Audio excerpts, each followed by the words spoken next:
واپس نہیں جاتا۔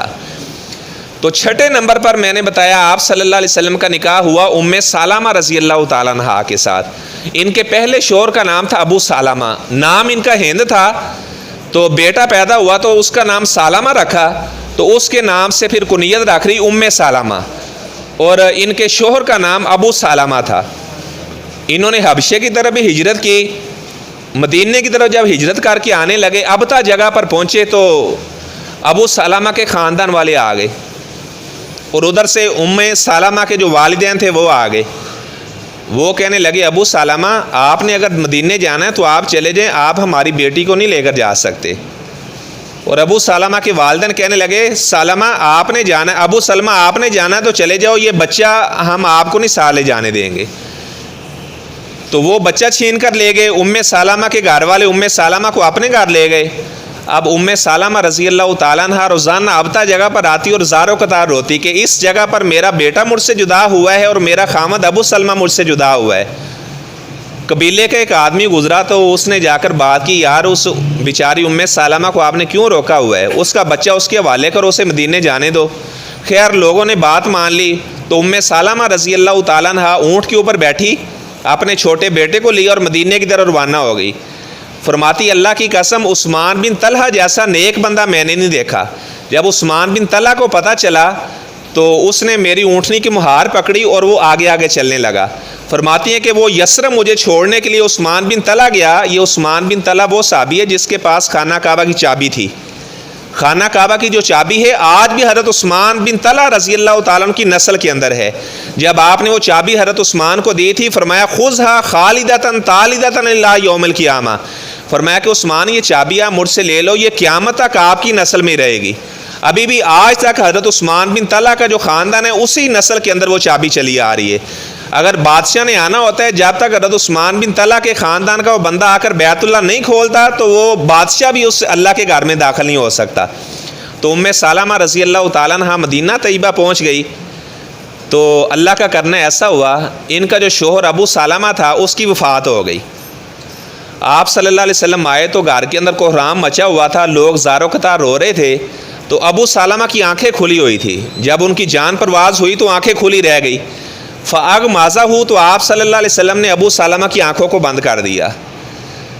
تو آپ نے فرمایا کہ جب روح قبض کی جاتی ہے تابع البصر ہو تو نظر اس کا پیچھا کرتی ہے، یا بعض محدثین نے اس کا ترجمہ کیا ہے کہ جب روح کو قبض کیا جاتا ہے تو ساتھ ہی نظر کو بھی قبض کر لیا جاتا ہے۔ تو آنکھیں کھلی رہ گئی تو آپ صلی اللہ علیہ وسلم نے آنکھیں بند کر دی۔ تو اگر کبھی کوئی وفات پا جائے تو اس کی آنکھیں کھلی رہ جائیں تو آنکھیں بند کر دینی چاہیے۔ اگر اس کے ہاتھ وغیرہ اس طرح ہوں تو جلدی سے اس کے ہاتھ ساتھ لگا دینے چاہیے، وگرنہ اگر وہ اکڑ گئے تو اسی طرح ہی رہیں گے۔ ایسے پاؤں ساتھ ساتھ ملا کر ان کو باندھ دیا جائے اور عام کوئی سادہ سا کپڑا میت کے اوپر ڈال دیا جائے۔ تو آپ صلی اللہ علیہ وسلم کو بڑا صدمہ ہوا۔ ام سلمہ رضی اللہ تعالیٰ عنہا کی جب عدت پوری ہوئی 4 ماہ 10 دن گزرے تو آپ صلی اللہ علیہ وسلم نے ام سلمہ کو نکاح کا پیغام بھیجا۔ ہمارے ہاں تو بیوہ سے کوئی نکاح نہیں کرتا، بیوہ سے نکاح کرنا کیا، وہ متعلقہ سے لوگ نکاح نہیں کرتے۔ تو عرب کے اندر یہ عام چلتا تھا۔ آپ صلی اللہ علیہ وسلم نے انہیں نکاح کا پیغام بھیجا۔ انہوں نے کہا اللہ کے رسول صلی اللہ علیہ وسلم میرے چھوٹے چھوٹے بچے ہیں تو میں معذرت کرتی ہوں، کیونکہ جب عورت آگے نکاح کر لیتی ہے نا تو پھر بچوں کی وہ دیکھ بھال نہیں کر سکتی، تو میں معذرت کرتی ہوں۔ تو آپ نے فرمایا اللہ کی بندی تیرے بچوں کی وجہ سے تو میں نکاح کر رہا ہوں تاکہ تیرے بچے میری کفالت کے اندر آ جائیں گے، ان کی اچھی تربیت ہو جائے گی اور آپ کو بھی ایک سہارا مل جائے گا۔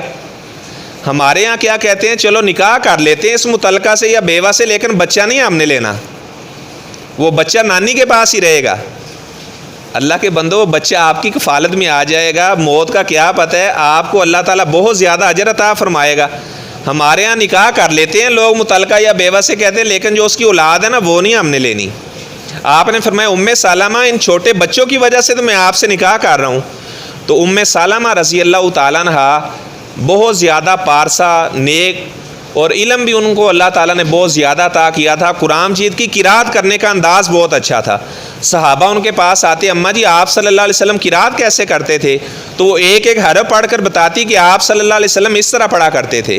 اور آیت تطہیر یعنی جو سورۃ احزاب کے اندر آیت ہے انما یرید اللہ لیذھب عنکم الرجس اہل البیت، یہ سلمہ رضی اللہ تعالیٰ عنہا کے گھر میں نازل ہوئی، اسی آیت تطہیر کہا جاتا ہے۔ آپ صلی اللہ علیہ وسلم نے ایک چادر لی، حضرت علی کو بلایا، اس چادر کے نیچے کیا، حضرت فاطمہ کو چادر کے نیچے کیا، حضرت حسن حسین رضی اللہ تعالیٰ عنہما کو چادر کے نیچے کیا۔ آپ نے فرمایا اللہم ہؤلاء اہل بیتی، یا اللہ یہ بھی میرے اہل بیت ہیں، یا اللہ جس طرح میری بیویاں اہل بیت ہیں، یا اللہ یہ بھی میرے اہل بیت ہیں، میرا داماد علی بھی میرے اہل بیت میں سے، یا اللہ۔ سلمہ کہنے لگی اللہ کے رسول صلی اللہ علیہ وسلم میں بھی چادر کے نیچے آ جاؤں؟ آپ نے فرمایا انا کی علی الخیر، تو پہلے ہی خیر کے اوپر ہے، تو اہل بیت میں پہلے ہی شامل ہو، آپ کو چادر کے نیچے آنے کی کیا ضرورت ہے؟ تو سلمہ رضی اللہ تعالیٰ عنہ آپ صلی اللہ علیہ وسلم کی زوجہ، انہوں نے آپ کی تمام بیویوں میں سے سب سے آخر کے اندر وفات پائی، یعنی آپ کی بیویوں میں سے سب سے آخر کے اندر جو آپ کی زوجہ فوت ہوئی ہیں ان کا نام ہے سلمہ رضی اللہ تعالیٰ۔